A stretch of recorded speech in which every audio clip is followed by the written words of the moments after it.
Halo brother, akhirnya setelah drama RC-RC-an, kali ini iOS 16.5 resmi dirilis oleh Apple. Namun kayak yang udah gua jelasin di versi RC kedua, untuk lo yang udah ada di versi RC kedua yang sebelumnya udah pakai versi beta, nggak akan dapat update terbaru untuk officialnya. Karena build numbernya, perubahannya, update-nya, fiturnya sama aja antara officialnya dengan RC yang versi kedua. Juga ada salah satu fitur yang menarik yang akan gua bahas di fitur music, dimana bisa booking tiket untuk sebuah konser artis tertentu. Oh ya, jangan lupa setelah lo update iOS kayak biasa, masuk ke App Store, cek aplikasi-aplikasi yang udah ada notifikasi untuk diupdate, lo update aja biar nggak ada bugs. Dan bersamaan dengan iOS 16.5, Apple juga ngerilis iPadOS 16.5, tvOS 16.5, HomePodOS 16.5, watchOS 9.5, dan macOS 13.4. Ya, oke, di video kali ini gue akan merangkum beberapa fitur baru dan perbaikan menyeluruh apa aja yang ada di iOS 16.5. Let's go! Di channel ini gue bahas iDevice dan iOS. Kalau lo punya minat yang sama, langsung aja aktifin tombol subscribe. iOS 16.5 untuk di iPhone SE generasi kedua 2020 ini punya size update yang lumayan agak gede, 640-an MB. Dan tiap-tiap unit itu pasti berbeda ya, tergantung tipe dari iPhone-nya. Untuk build numbernya sendiri sama kayak di versi RC kedua, yaitu 20F66. Sementara di iPhone 11 punya gua ini nggak ada update karena sebelumnya udah ada di versi RC. Dan untuk iPhone storage-nya, baik di iPhone SE maupun iPhone 11 ini relatif aman. iPhone storage-nya nggak terjadi pembengkakan atau error dari size-nya. Oke, kita mulai dari beberapa perbaikan yang dilakukan Apple di iOS 16.5. Sebetulnya udah banyak gue jelasin di versi RC sebelumnya. Yang pertama adalah perbaikan pada podcast on CarPlay yang error waktu buka konten. Sekarang udah normal lagi dan udah bisa berjalan dengan semestinya.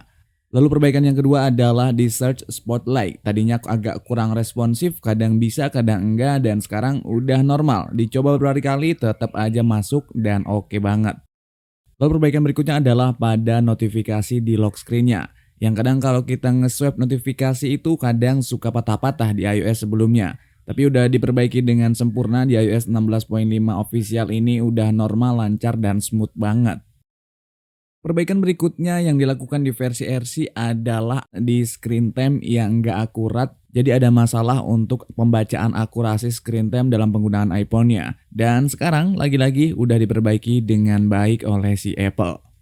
Perbaikan bugs yang terakhir yang dilakukan sama Apple di iOS versi 16.5 RC ini adalah di koneksi Bluetooth. Sebelumnya itu suka disconnect sendiri tanpa sebab, tanpa akibat waktu kita koneksi ke tvOS atau ke AirPods. Lalu gue pengen sedikit ngebahas isu fitur Siri yang udah bisa ngasih komando untuk screen recording. Akhirnya ternyata di iOS 16.5 ini sama kayak di versi RC yang dimana fitur yang satu ini di take out oleh si Apple. Jadi ketika kita ngasih komando, ngasih instruksi, ngasih perintah ke Siri untuk screen recording, ternyata Sirinya malah minta maaf. Oh no. Si Siri nggak bisa mengikuti perintah kita karena memang fiturnya di take out. Gue sih ada keyakinan fitur ini akan didevelop ulang oleh si Apple dan akan dirilis bersama iOS 17 nantinya. Kita lihat aja. Oke, lanjut. Kita akan coba merangkum fitur-fitur baru yang ada di iOS 16.5. Yang pertama adalah new section di wallpapernya, dimana sekarang udah ada koleksi baru yang bertemakan Pride. Ada dua opsi wallpaper yang bisa kita pilih di tema Pride ini. Dan animasinya juga cukup oke, terbilang agak sedikit beda dari wallpaper-wallpaper sebelumnya. Juga ketika kita ganti dari light mode maupun dark mode, warna dari wallpapernya itu adaptasi ngikutin dengan tema device kita. Cukup oke dan menarik. Wow. Lalu untuk tema Pride ini ternyata ada juga di Apple Watch sebagai watch face yang bisa kita kustomisasi dengan sesuka hati kita. Bersamaan dengan itu Apple juga merilis watch band yang senada yaitu dengan tema Pride Celebration. Nah, fitur berikutnya kayak yang udah disinggung di opening awal tadi, yaitu ada penambahan fitur baru di musiknya. Dimana pada aplikasi musik ini udah ada setlist. Dan setlist ini isinya adalah lagu-lagu yang paling sering kita dengar dan juga band-band atau artis favorit kita. Di sini juga bisa ngelihat artis-artis tertentu untuk ngelihat upcoming show-nya atau jadwal konser mereka.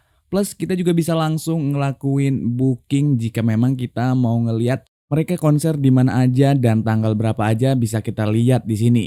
Namun sayangnya di akun gua ini masih cukup terbatas artis-artis yang ada setlistnya. Oh no. Apakah di iPhone lu juga sama atau beda? Gua kurang tahu. Coba lu cek aja. Fitur berikutnya adalah penambahan di aplikasi News di mana ada tab khusus untuk My Sport. Cuma sayangnya untuk aplikasi News ini hanya ada di region-region tertentu aja kayak di Amerika. Oh Di no. tab sport ini memang cukup menarik kalau diibaratkan mungkin yang udah familiar di kita itu kayak goal.com atau LiveScore. Cuman sayangnya untuk region Indonesia, kita selaku orang yang ada di Indonesia nggak bisa. Sekalipun settingan iPhone kita dirubah menjadi region Amerika, tetap fitur ini nggak bisa berfungsi. Lalu ada juga fitur tambahan yang cukup menarik lainnya adalah New Quick Note. Jadi ketika kita melakukan selecting tag di Safari, lalu kita slide ke sebelah kanan, geser terus, nanti di akhir itu ada opsi New Quick Note. Wow. Fitur ini sangat membantu kita untuk ngebuat catatan cepat tanpa harus ngebuka aplikasi Notes terlebih dahulu. Sebetulnya udah lebih dulu ada di macOS dan di iPadOS. Nah, itu aja sebetulnya fitur baru dan perbaikan-perbaikan yang dilakukan di iOS 16.5 ini. Nggak usah terlalu banyak berharap ada fitur-fitur baru yang gede karena memang iOS 15 ini lebih kepada penciptaan stabilitas dan performance juga daya tahan baterai.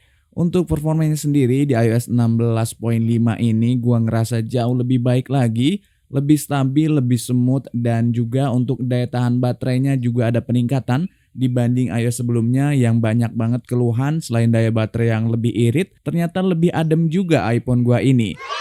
Dan ini merupakan progres yang positif dari pembaruan iOS 16.5 ini. Dan untuk fitur-fitur gede nanti akan segera dirilis oleh Apple di iOS 17 pastinya yang akan di-launch oleh Apple di awal bulan Juni pada event WWDC 2023.